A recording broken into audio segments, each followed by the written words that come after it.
Hi guys, thanks for coming back to me. Okay, I'm just finishing on my first half of my shift. Today was a 7:30 a.m. to 7:30 p.m. and we're based in Poole today. It's lovely outside, not too hot, not too cold, just right. We've had 2 little calls already this morning. One was actually quite sad. We had a gentleman which we had to we heard that they were doing a CPR on him, but sadly he had already expired before we got there, so he was dead on arrival in that sense. So what we did was we obviously made sure that the gentleman was actually expired, and there's certain tests or indicators which the paramedic will go through to confirm death. We had one of the other ECAs, and she was looking after the wife who was trying to resuscitate him as we were coming in. And the whole thing was, as a student, it was very interesting because I've not seen a dead person close up who is away from my family members. Obviously family members are very much more difficult to deal with. As a human being, it was very sad because you really do feel for this lady and for her family. So what we did is, after we checked and made sure that he was actually expired, we waited to hear what the coroner would like to do, if they wanted to be left in his location, but for dignity and for family viewing, it's always nice to see if we can put them into a more appropriate position or location.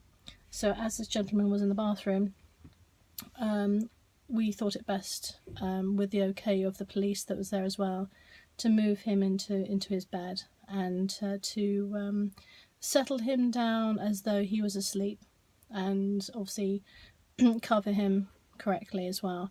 So it's a nicer thing, because when someone dies, the relatives, the last thing the relative will remember is what their relative looks like who is expired. And if you can allow some element of relief or non-stress in the end minutes of their thoughts and memories, that helps the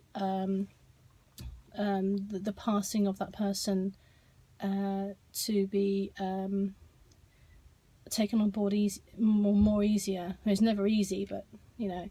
So we put him in bed, and he looked like he was asleep in his bed, which was really good. Then the coroner came, and we had done all our paperwork, so we just let them do what they had to do. So we had the police there just to confirm that, you know, there was nothing suspicious, which is always important. Ourselves were there, of course, and then the coroner came along.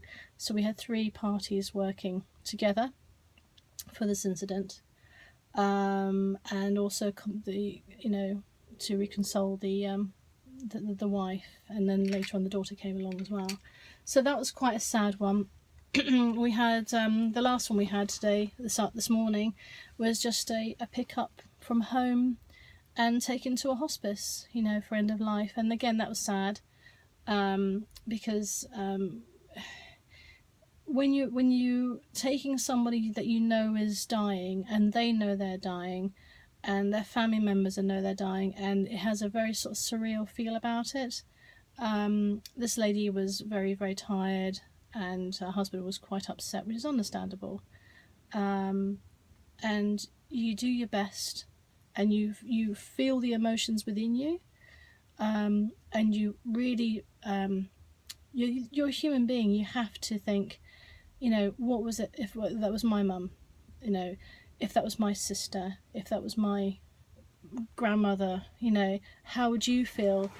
if someone comes over and sort of, talk to them in a bad way or dealt with them in a bad way. So whenever we're dealing with people like that, with any patient really, it doesn't matter, across the board, every single patient, that's a call. It's a human noise. Okay, we need to go. Take care. Bye for now.